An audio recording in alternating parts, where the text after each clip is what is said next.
Choo, choo, choo, choo.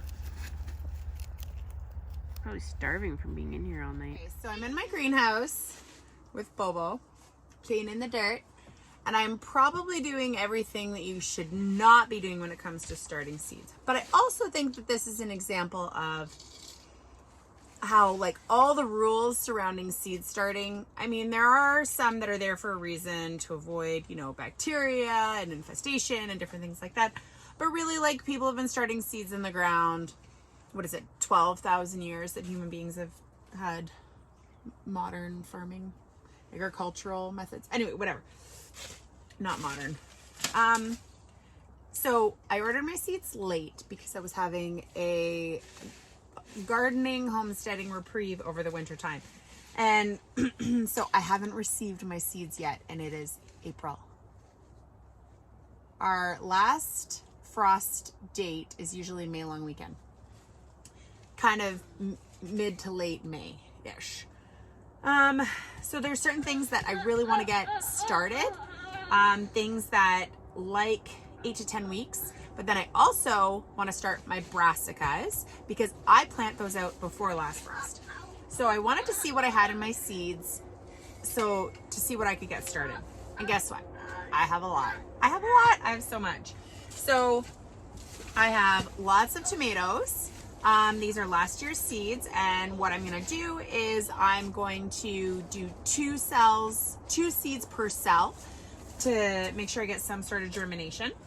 And then this is my brassica stack. I've got my red Ursa kale. I have a video that I did last year on my seed haul, so all of these will be in it, most of them. Kohlrabi, mustard greens, Chinese cabbage, collards, little red jewel cabbage. So I'm gonna start all these. And then I was just going through this stack to see what else I had. I have so many seeds. I love seeds. And then I get to bombard the gardening season at the end of the year, and I take a break over the winter. What do you do? This guy is so good at playing. 1,000 head kale. If this was a seed review, I would tell you this tastes like garbage. It grows like a tree. It should be called kale trees. But it honestly is just the worst tasting kale in the world. And kale is hard as it is. Oh, I have Swiss chard. I really wanted to grow some of this. I don't love Swiss chard, but I'm going to make an effort to put it in more foods because you got to feed your microbiome a rainbow. You know what? I didn't even use all the seed packs, so I actually have a lot of seeds. And I got broccoli. I got so many collards. These grew really well. They were awesome. This giant basil never got really huge. I won't start that today. Kohlrabi, basil. Ooh, big pack of spinach. Don't mind if I do. Can plant that. Oh, cucumbers. Patty pans, my favorite. I won't be starting those. Sweet peas. Gosh, I have so many things. Oh, Boston picklings. Used all those. Those were good. The parsley did really well. So I'm just reading these. Beets. I did want to start beets in trays. I ordered a ton of beets, and we ate beets through the winter. I fermented them. I stored them in my fridge, so I'm excited for those. Beans I won't be starting today. I'm not going to start any herbs today. Beans, and I won't be starting any flowers. It's raining. You also see that my greenhouse is slightly messed up, but we're not going to worry about that. So I've only got 3 trays kind of laid out, and as you'll see, I have 1 million seeds. So I'm going to take a moment, do a quick little mental math, and decide if I am going to start tomatoes or if I'm just going to do brassicas and go from there, or beets. This is a big pack of beets, packed for 2020, so I would definitely do a couple for. Hi, honey. Oh, are you 2 tools stuck together? It's really raining out there. I think I'm gonna need another cup of tea. Bobo, do you have a dirty face? Okay, let's see. What will we plant? What will we plant? You okay, Bobo? Oh.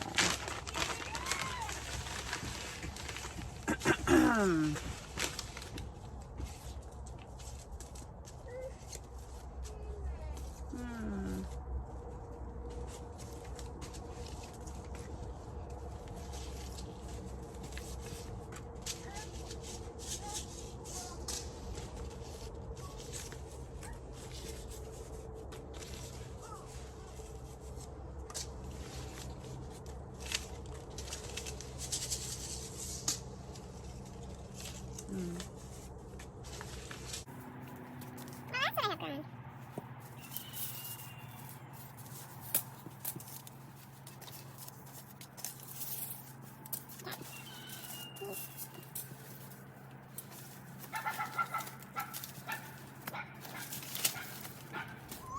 Okay, so to get ready for planting, I've got my trays filled with soil, except these ones because I ran out of enough soil. And I'm getting my tags. In terms of like how proper of a gardener I am, obviously this isn't anything high tech, but I swear I ordered like, I don't know, 10,000 of these little tags. And I ordered 5 garden markers, and they're UV resistant. Because how many times have I like, you know, you write them out. I used to write them on wood or popsicle sticks with like Sharpie markers, and they either wash out or they fade, whereas these don't. Do I hate plastic? Yes, I loathe it. But I also want to know what I planted when I go to plant it out. So I do 1 little marker per little set, because also when I go and I plant them out in the garden, I might decide for that row I'm going to plant 2 here, 2 there, whatever. Because I just, you know, that's how I function. It's not like I'm going to put 1 marker for all 24 or something like that, because I can tell you that will get forgotten. Got it. Okay. So I'm going to plant out. I've got 5 colors Swiss chard, white Swiss chard, mustard greens, collards. I got these collards from Rare Seeds. They had the worst germination. It says on it, low germination. When I started them in the house. When I started them outside in this greenhouse with no heat, they did great. Like 100% germination. So they definitely liked the cold. I've got some cabbages, and then for my tomatoes, I've got sunrise bumblebee, beefsteaks, Cherokee purples, and sun golds.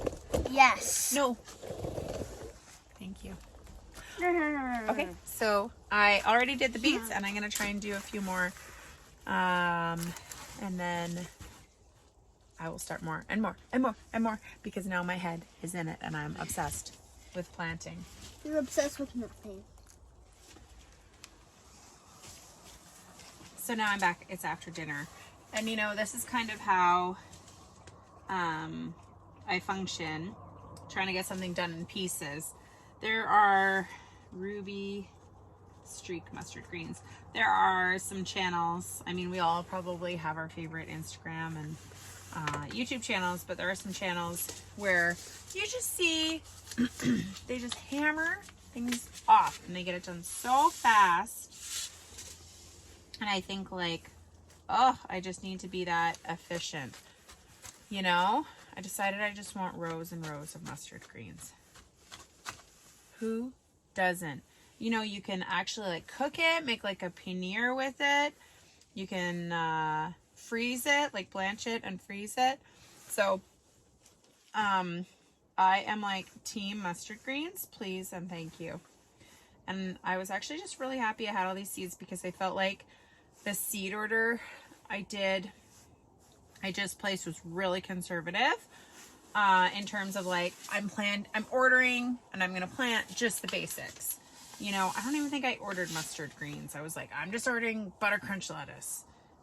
How boring is that? Mustard greens are so good, and the more colors you eat, as I said before, feeds your microbiome. So it's a wonderful thing. We can be so boring with how things are, and I really hope to preserve quite a bit of this. You can like blanch it and then squish out the water and freeze it into balls on a tray, and then later you pop them off the tray and put them in a paper bag, and you can freeze them just like that, and then cook with them all throughout the winter in stews, like I said, like paneers, things like that. Anyway, I do need to go through and do all the markers for that. I'm reusing I have lots and lots of clean ones, but I honestly have so many. If you think about how many you use in a season, so I have so many that I'm writing on the back of. It just kind of ruins my pen a bit, but I've got 5. So it should be fine. Almost makes me feel like I should do a whole tray of mustard greens, but I'm also gonna do 2 types of jalapeno peppers on here too. In another video, I'm gonna talk about my plans for the greenhouse. I'm going to change, not the layout, that is just too big a task.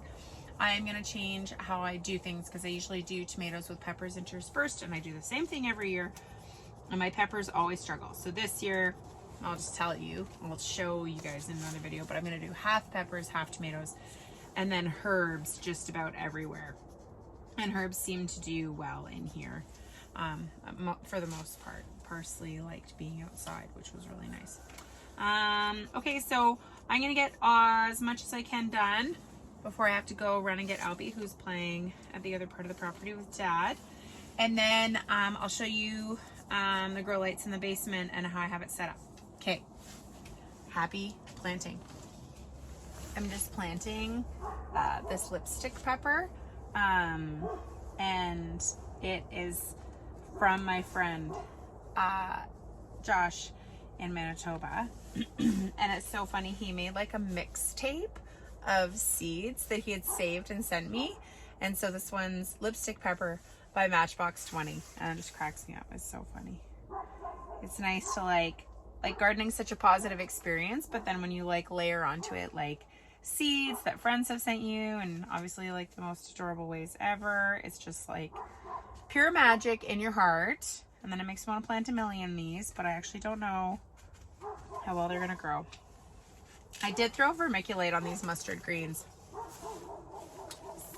I saw it in a I've seen it in lots of videos, but I figured they're like a small enough seed that I think it would be okay for them to grow that way. The peppers I just did cover with dirt, and then I'm gonna do these rare seeds with orange spice jalapenos, because we want all the jalapenos. Because I really am focusing on things that I can or dehydrate. Is my dog just barking so much? Oh my god, I thought I had no seeds. Every seed counts. And yeah, like I had on my agenda last year to grow and preserve everything I could, and I had a cow. I had a giant cow. No, I owned a cow, and it was so much work, and I could not focus on doing all the preservation.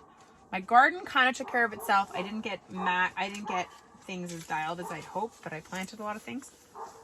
Anyway, so now that I don't have a cow, I really want to focus on the gardening.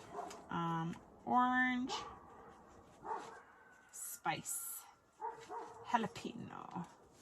So yeah, these will go in the house, nice and toasty, near the wood stove room, and they'll be happy. So 2 more trays, and then I can bring these to the basement.